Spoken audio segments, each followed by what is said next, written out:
दा आंनि लास्ट हाम्बल आपिला जोंनि बर' फिसाफोरनिसिम बर' राव थुनलाइ सोलोंथाइ बर' जातिखौ फोथांनो थाखाय खौसेयै जानजि खाफ्रानांगौ।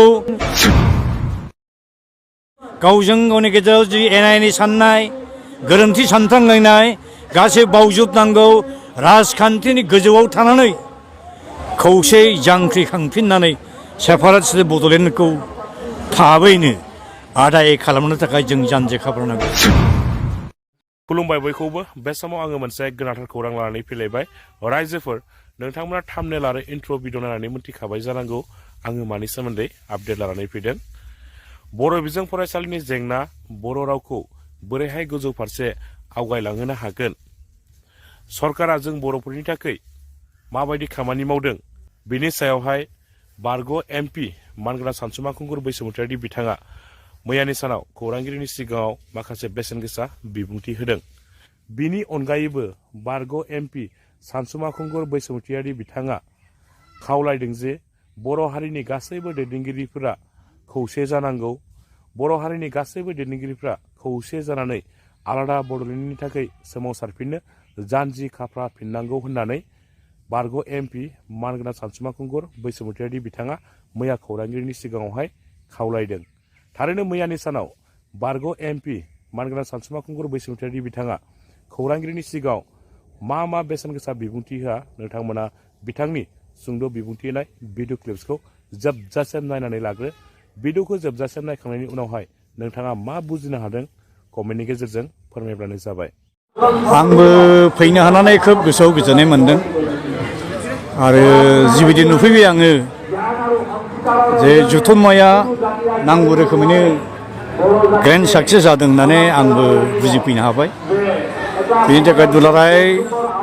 उदालगुरि जिल्लानि आरो पार्टिकुलारलि डिमाकुसि हालामनि आरो दुलाराय आसाम हादोरनि आरो नेपाल हादोरनि आरो बांलादेशनिफ्राय फैनाय गासैबो बर' बिदा फंबाय बिथांमोननो आङो गोसो गोरबोनिफ्राय आं साबायखर बावबाय आरो आं मिजिं थिफैदों जे सानथामनि हाबाफारि लानानै बेयाव बड' थुनलाइ आफादनि जि गा 64थि बोसोरसेला जथुम्माखौ खुंनाय जाफैदों। बे जथुम्मायाव जालांनाय डेलिगेट मिटिंसफ्राव बर' राव, बर' हारिमु, बर' हारि आरो बर' बिजोंनि सोलोंथाइनि जेसेबां जेंना जेंगोनाफोर दंमोन बेफोरनि सायाव निस्सय गोथौयै सावरायलायदों। गोख्रों माखासे निस्सय थांखि आजावदों आरो बे थांखिफोरखौ खामानियाव मावफुंनो हाथों बेनि थाखाय इसोरनि खाथियाव आर'ज गाबबाय आरो मावफुंनाय जाथों, मावफुंनो हाथों होननानै आङो बर' थुनलाइ आफादनि दैदेनगिरि बिथांमोनखौ आं खावलायबाय। दिनै आङो बर' बिजों आरो बर' रावनि जे खैफोद खैदां बेखौ आं जेरै नुदों बेखौ आं फंनैसो नोंथांमोननि चेनेलनि गेजेरजों जोंनि बर' फिसाफोरनो आं फोरमायनो लुबैदों। आथिखालाव आंनि नुनायाव बर' बिजों आरो बर' रावखौ जोंथ' बर' हारिया थैथां बेसेबांबा जुग जुजिबोबाय, जुजियै दिनै बेसेबांबा गोजौ थाखोआवबो जों लाबोनो हाबाय। बर' रावा भारत संबिजितनि 80 सिडुलावबो 2003आव स्टेटास एबा मर्यादा मोनबाय। 1963निफ्राय जागायनानै बर' रावा सोलोंथाइनि बिजों महरै दिनै बेसेबां गोजौ दावखोबाय। इउनिभार्सिटि लेभेलाव मास्टार डिग्री कर्ससिम इन्ट्रडिउस जाबाय। बर' रावखौ लानानै गोबां गोरों गोराफ्रा थेसिस लिरबाय, रिसार्च खालामबाय, PhD मोनबाय आरो बर' रावा दिनै आसाम रायजोनि एस'सिएट स्टेट अफिसियेल लेंगुवेज जाबाय। नाथाय बे रावखौ फोथैनो थाखाय, सिथारनो थाखाय गोबां गिथाव बाथाव खैसार सानायाबो दिनै जोबनो थाङाखै। दिनै मा जानो थांगासिनो दं, गुदि फरायसालिफ्राव आरो गेजेर फरायसालिफ्राव, इभेन हाई स्कुल फरायसालिफ्राव बर' मिडियामनि फरायसुला फरायसुलिफोरनि अनजिमाया खमायलांबाय बाङाय जालांबाय बिनि प्रिटेक्सआव अजुहाताव मा खालामगासिनो दं गभर्नमेन्टआ मोनसे गामिनि फरायसालिखौ गुबुन गामिनि फरायसालिफोरजों गोजान गोजान जायगायाव थानाय फरायसालिफोरजों सरजाबनाय निजि प्रसेस खालामदों बे जोंनि थाखाय बिराद गिथाव बाथाव खैफोद गोनां मोनसे सिचुवेसन बियो दा बे बिथिङाव आंनि बुजिनायाव बेखौनो नुदों आङो दिनै 2020 मायथाइयाव गभर्नमेन्ट अफ इन्डिया गोदान इडुकेसन पलिसि एनाउन्स खालामदों बे गोदान इडुकेसन पलिसियाव प्राइमारि एबा गुदि फरायसालियाव फरायसाफोरनि अनजिमाया 30 थाब्लासो सासे फोरोंगिरि मोनो जाहैदों आरो आपार प्राइमारियाव सासे फोरोंगिरि मोननांगौब्ला 35सिम फरायसा थानांगौ जाहैदों जेराव जोंनि बर' फिसाफोरखौ ट्राइबेलफोरखौ 1975-76आव नेशनेल इमारजेन्सि पिरियडआव जबरदस्ति खायदा कौशल खालामनानै फेमिलि प्लेनिं लाहोनानै जोंनि सुबुं बिसानखौ खमायनानै होलांखांबाय गभर्नमेन्टआनो बिनि उनाव जोंनि बर' गामिफ्राव बर' ओनसोलाव जेसेबां हेल्थ एन्ड मेडिकेल केयार जों मोननांगौमोन बेखौ जों मोननो हायाखै जोंनि ओनसोला मेलेरिया जों बुंफबनाय ओनसोल बियो मेलेरिया बेमारावबो गोबां जोंनि बर' फिसाफोर गोदो थैलांदों दाबो थैयो बिनि जाहोन आरो गोबां जाहोनाव थाखा फैसा गैयै रांखावरि अबस्था गाज्रिनि जाहोनाव दिनै बर' मानसिनि बुजिनायनि जिथु बिसान फार्टिलिटि रेट बे गोबां खमायलांबाय आरोखि बबेबा गामियाव बोसोराव सासे बे गथ'आनो बुजिया दा बेबायदि सिटुवेसनाव जे मोनफ्रोमबो बर' गामियाव 30 जन 40 जन 50 जन गुदि फरायसालियाव फरायनो हाथावथाव गथ' थानांगौनि खोथा बोरै जानो हायो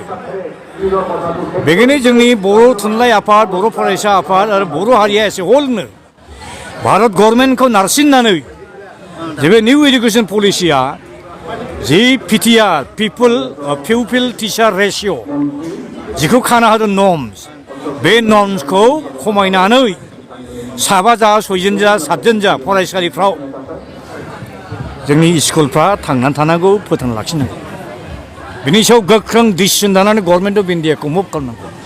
नारसिननांगौ आरो जेसेबां फरायसालिफ्रा बेसेबांबा बोसोरनि सिगां गायसंजादोंमोन बे फरायसालिफ्रा दिनैबो प्रभिन्सियेल जायाखै बे प्रभिन्सियेल जायै ME school LP school high स्कुलफोरखौ प्रभिन्सियेल खालामनांगौ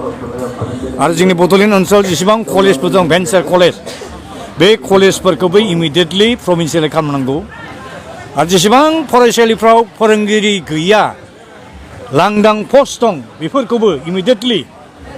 स्पेसियेल टेस्ट एग्जाम कन्डाक्ट खालामनानै बिटिसि गभर्नमेन्टआनो बे भेकेन्ट पस्टफोरखौ फिलआप खालामनायनि बेबस्था लानांगौ आरोखि दिनै मा खालामगासिनो दं टेस्ट आनजादखौलायनो आसाम गभर्नमेन्टआ लानो हायो माबोरै जाखो बियो भाइटेल कुइसन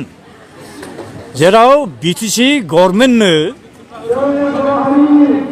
कलेज लेभेलसिम जेनेरेल इडुकेसननि साबजेक्टखौ डिपार्टमेन्टखौ ट्रेन्सफार खालामखाबायब्ला अब्ला आप टु कलेज लेभेलसिम फोरोंगिरिफोरनि सेलेक्शननि जिथु टेस्ट इन्टारभिउ बेखौ लानो हानायनि अधिकारा बिटिसि गभर्नमेन्टआव दङ थानांगौ बेनिखायनो बिटिसि एडमिनिस्ट्रेसन गभर्नमेन्टआ दा बावैनो कलेज लेभेलसिमनि फोरोंगिरिफोरनि भेकेन्सि पस्टखौ फिलआप खालामनो टेट एग्जाम लानांगौ ना मा एग्जाम लानांगौ बेखौ लानायनि बेबस्था खालामनांगौ आंनि लुबैनाय हास्थायनाय बे आंनि एडभाइसआ बे आरो ओमफ्राय मोनसेया मा दिनै जोंनि बड' लेंगुवेजनि बड' मिडियामनि गोथौथिया बेसेना जे लासै लासै जामलांदों बिनि जाहोना बेबो जे मोनसे रावा जुदि इक'नमिकेलि भायेबल लेंगुवेज जायाब्ला बेहा जुदि इक'नमिक भायेबिलिटि थायाब्ला बे रावखौ रायनानै बाहायनानै जुदि थाखा फैसा रांखावरि मोनाबा साख्रि बाख्रि मोनाबा बेफार बानिज्यआव लाब जायाब्ला बे रावखौ सोर मानो रायनो बे रावखौ मानो बाहायनो दा बे रावखौ बड' रावखौ इक'नमिकेल भायेबल जुदि खालामनांगौब्ला इक'नमिकेलि इउटिलिटि गोनां खालामनांगौब्ला दा बावैनो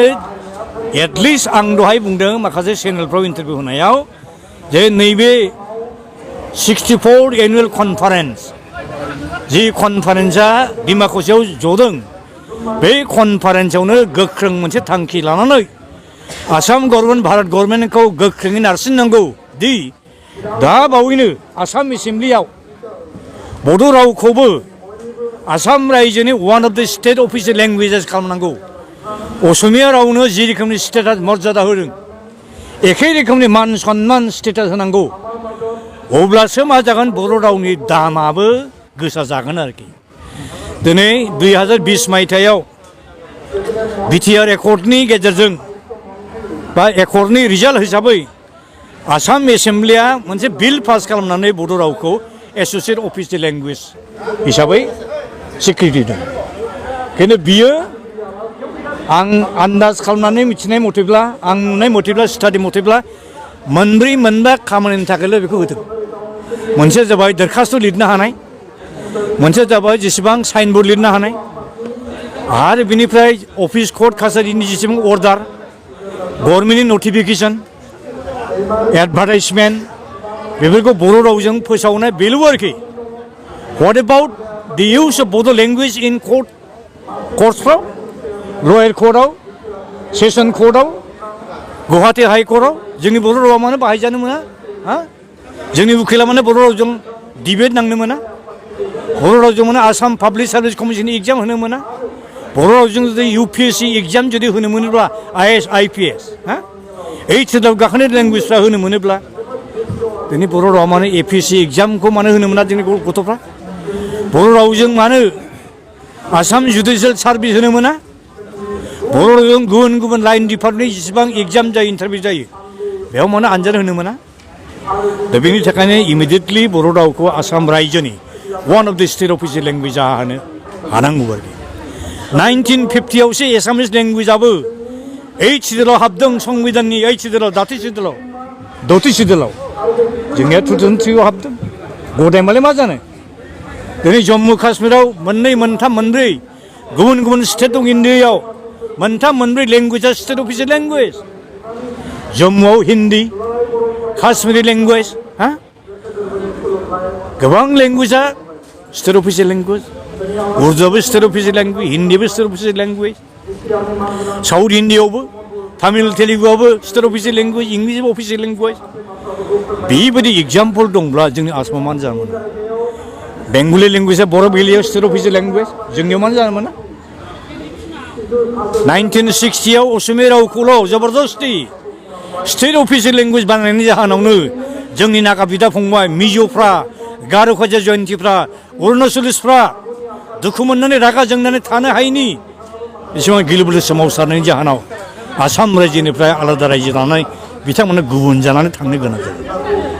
दा जोंखौ बेखौ लुबैदों नामा बेफोर सिटुवेसनजों दिनै आसाम रायजोनिफ्राय गुबुन जानानै सेपारेट बदल जानानै थांनो जोंखौ नारसिनदों जोंखौ थिनदों जोंहाबो उफाय गैया जोंनो जोंनिनो लास्ट फाला दा बियो आसाम रायजोनिफ्राय गुबुन जानानै थांनांगौनि थाखाय जोंखौ बाध्य खालामदों उफाय गैया बेसेबां थगायबावनो एनाफ इज एनाफ बारा थगायनो हाया 100था मोसौ अरथारब्ला मोसाबो गावनो थैनां होननाय जिनिसा जेननांगोन आसाम गभर्नमेन्टआबो भारत गभर्नमेन्टआबो आंहाथ' बिराद गोख्रों फोथायनाय दङ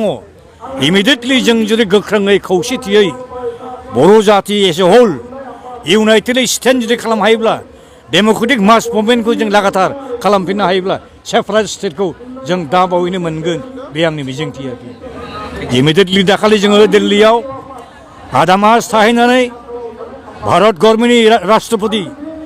प्राइम मिनिस्टार हम मिनिस्टार ल' मिनिस्टार बिथांमोननो जोङो सेपारेट स्टेट इमिडियेटलि जोंनो होनायनि राहा लामा लानांसिगौ होननानै मेम'रेन्डाम होनानै फैखांबाय 25 डिसेम्बराव आङो इण्डियाननि इउनियन ल' मिनिस्टार अर्जुन राम मेघाल बिथाङा आंनि गोदोनि MP लोगोखा आरोखि बिथांखौ लोगो हमनानै मेम'रेन्डाम होबाय आङो जों रायज्लायबोबाय ओमफ्राय union minister four tribal affairs जैलुराम बिथांखौबो लोगो हमनानै जों गोबां बाथ्रा रायज्लायबोना फैबाय दा बावैनो जोङो पार्लामेन्टनि बाजेट सेसन समाव प्राइम मिनिस्टार हम मिनिस्टारखौ लोगो हमनो आरो जों थांफिनबावगोन आरोखि दा आंनि लास्ट हाम्बल आपिला जोंनि बर' फिसाफोरनिसिम बर' राव थुनलाइ सोलोंथाइ बर' जातिखौ फोथांनो थाखाय खौसेयै जानजि खाफ्रानांगौ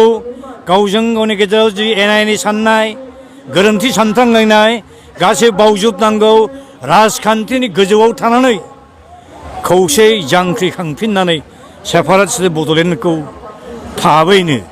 आदाय खालामनो थाखाय जों जानजि खाफ्रानांगौ बेनो आंनि लास्ट खावलायनाय आरोखि गोजोन्थों